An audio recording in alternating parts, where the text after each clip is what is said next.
no capítulo 17 de Atos, Paulo, pregando no Areópago, alguns se agregaram a eles, eram os chamados, a Bíblia fala do Areopagita Dionísio, outros não quiseram. Então, quando você está numa conferência e você ouve a palavra de Deus, você aceita Jesus porque Deus já tinha colocado em você um elemento necessário chamado fé, que é dom de Deus para você vir. Agora você veio, você tem a fé básica, você tem o alicerce. Tem gente que se conforma com isso. Pedro diz, cuidado, não. Agora que você veio, você tem que se esforçar, colocando toda a sua diligência para um trabalho conjunto com Deus. Você vai associar, você vai acrescentar 7 qualidades que o apóstolo identifica para nós. Quando nós lemos essa segunda carta de Pedro, parece que o apóstolo estava interessado em aritmética, porque ele fala em multiplicação, ele fala em adição, ele diz que Deus multiplica a fé e nós acrescentamos qualidades. Ele diz que sobre este fundamento, que já está pronto, o que é a fé, você está no reino, você vai se esforçar para colocar virtude, e Deus multiplica a sua fé. E você coloca conhecimento, e Deus multiplica a sua fé. E você coloca domínio próprio, e Deus multiplica a sua fé. E você coloca perseverança, e Deus multiplica a sua fé. E você coloca piedade, e Deus multiplica a sua fé. E você coloca fraternidade, Deus multiplica a sua fé. E você coloca amor, e Deus multiplica a sua fé. E você pode dizer como Paulo, lutei o bom combate, completei a corrida, e não guardei nada do meu esforço, só a fé que Deus multiplicou em mim. Mas Deus multiplica a sua fé na medida que você aplica toda a sua diligência para adquirir essas qualidades que fazem de você um homem na caminhada santa para a glória de Deus. Pedro diz que se você não se esforça por essas qualidades, você se torna cego, vendo o sol que está diante dos seus olhos, e você se torna esquecido da purificação dos seus pecados de outrora. Cego. Você passa a ser uma pessoa que vê a realidade como qualquer ímpio. Você olha e só vê o que o ímpio vê. Você é incapaz de orar pela nação, porque você diz não tem jeito. Você é incapaz de orar pela sua família, porque você diz não tem jeito. Você é capaz de orar por um doente, incapaz de orar por um doente terminal, porque você diz, o médico já disse que não tem jeito. Você é incapaz de orar por uma pessoa quando o médico deu o veredicto. Eu quero saber se foi o médico que criou o homem. Eu quero saber se a nossa vida está nas mãos do médico ou na mão de Deus. Então, quando você olha pela ótica humana, significa que você não está com olhos espirituais. Quando o profeta Eliseu estava cercado pelo exército da Síria, Geazi olhou e viu que estavam cercados pelo exército inimigo. Ele disse, meu senhor, o que faremos? Eliseu disse, não temas, porque maior é o número dos que estão conosco do que estão com eles. Mas Geazi não via, e porque estava sofrendo, Eliseu fez a seguinte oração, Senhor, abre-lhe os olhos para que veja. E Geazi imediatamente viu que eles estavam cercados de carros de fogo com cavalos de fogo. Os carros de fogo, os cavalos de fogo não chegaram àquela hora, já estavam lá, mas Geazi não podia ver, porque ele era cego, ele só via o que estava diante dos olhos dele.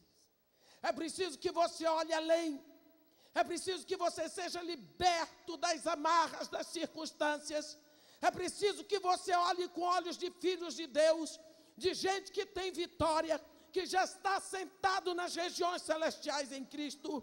É preciso que você olhe com os olhos de quem é escolhido, de quem está andando, de quem está frutificando, de quem está completamente imerso em Cristo, assentado com Ele nas regiões celestiais. Pedro diz que se você não se esforça para adquirir essas qualidades, além de cego, você se torna esquecido da purificação dos seus pecados de outrora. Infelizmente, nós vemos isso acontecer. As pessoas tratando com leviandade a sua conversão.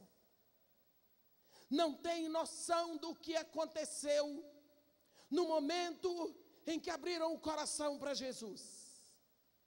Naquele momento, a palavra do Pai vem, dizendo: olha, ainda que os teus pecados sejam vermelhos como a escarlata, eu os tornarei mais brancos do que a alva lã. Porque para contigo hoje eu uso de misericórdia, e dos teus pecados jamais me lembrarei.